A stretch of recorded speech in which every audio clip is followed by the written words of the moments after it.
Welcome to the Happy Chemo Cancer Smackdown. Hey everybody, Ginger Johnson here, founder of Happy Chemo, and yes, I am supporting this lovely mustache in support of Movember. Now that is the Men's Health Awareness Month specifically for prostate cancer and testicular cancer. Now for all the guys out there, this is your announcement to go in and get screened. You can check your mustache out as you grow it and then take the time this month to do more with your health. You can learn more about how this movement began as well as how you can participate on Movember.com. In addition, for the ladies out there, I'm going to have an article below. It's called Ladies Check Your Prostates. Now obviously you don't have one, but the husbands, the partners, the men in your life do, and you can be a helpful way to encourage them to go in and get screened. Now, moving on. Today we wanted to talk about, in this Cancer Smackdown, an email that we received from a sweet woman who is going through chemotherapy right now and having some emotional challenges with how to talk about things and express how she feels. And in her own words, I will share with you what she sent in.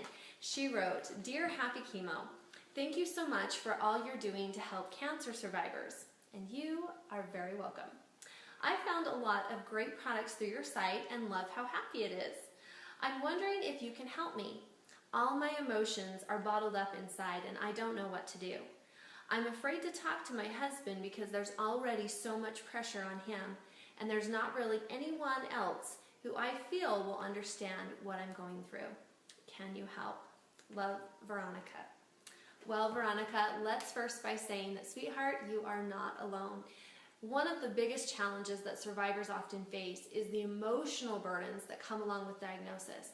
For me, being diagnosed when I was 31 and 5 months pregnant brought on a huge onslaught of emotional upheaval, and that was a lot more than just going through the physical aspects. The physical was hard enough, but when you throw the emotional into the mix, yeah, you got this nasty little concoction that's going to explode and erupt unless you do something about it. It can be challenging to talk to your partner or your spouse about the things that you're experiencing because it's all so new. But realize that most people in your life will desire your happiness, and you being able to honestly and openly express your concerns to them is actually something that can help you heal. The reason for this is that if we do not address our emotions when they present themselves in our lives, they just kind of cycle around and around and around, and they will represent themselves until we actually handle them. So I'm going to share with you 3 suggestions of things that I've done and that you can do to help overcome some of that emotional trauma that you might be experiencing right now. First thing that you should do is to be able to talk about it. Now I know you're thinking about who will understand. Okay, I totally get that, because for me there's 2 different types of ways you can look at people. One is you can have sympathy for them, and one is empathy. Now to me, sympathy, if you're really going to get down into the core of what it is, sympathy is, you know what? Dang man, sucks to be you.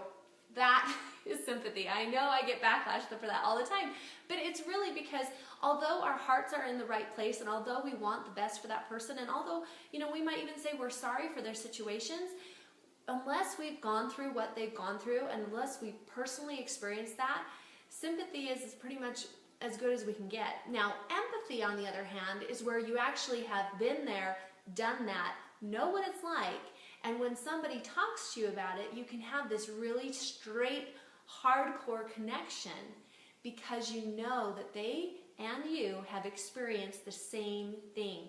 That is true empathy. Now, just so you know, Veronica, that is a gift that you receive for going through all this cancer mess, and I know you're thinking, wow, what a gift, but then again, it will come in handy when you're done and you have an opportunity to help another survivor along their path because what you've gone through.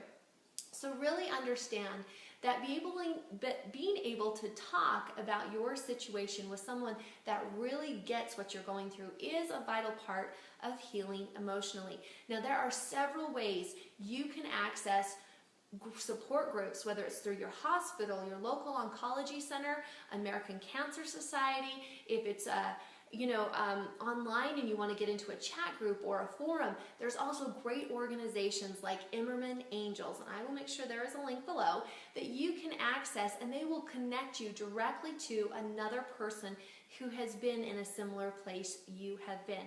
Because talking about things, like I said, is a great way to just get all that bottled up emotion, force it out of us, and actually feel like, whew, I needed to tell someone about how I was feeling. So take some time to seek out support groups around you, whether you can be there in person or you can chat online, Facebook, Twitter, whatever it might be, so that you can have the emotional out you need by talking. The second suggestion that I'm going to give that really helped me, and I know has helped others, is to be able to write about what you're dealing with. Now, it doesn't have to be a gratitude journal specifically, because some days, quite honestly, you're not going to be grateful for what you're going through. It's such an emotionally charged experience that there will be those days. This is how writing can really help.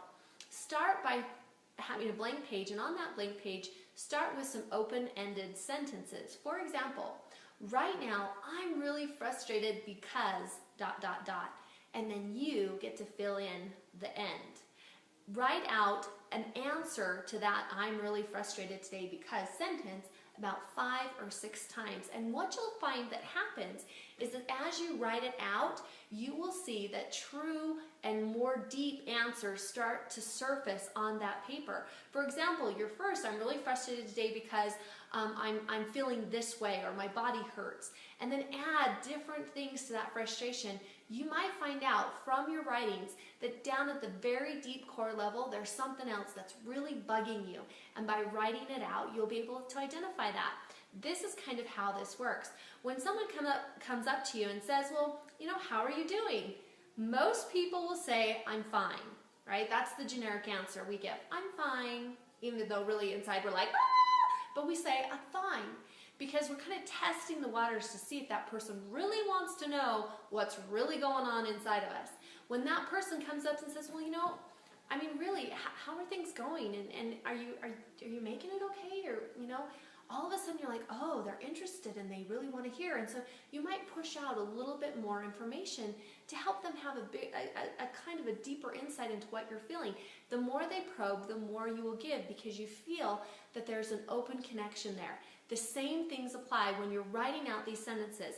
Now, it can be in the form of a gratitude journal, but make sure that there are days where you're able and free to vent, because you're going to want to get that stuff out. It is also, though, very helpful to be able to write about the things that you're grateful for. Today, I'm really grateful for ... And then list out 5 to 10 things, because that will also help you to see that despite the negativity that might be racing around your life right now, there are still such great things in your life to be grateful for. The third suggestion that I would give is that you draw it out or create it out. Find a way to express yourself through an art form, a medium, or what I chose to do was actually to create a life board.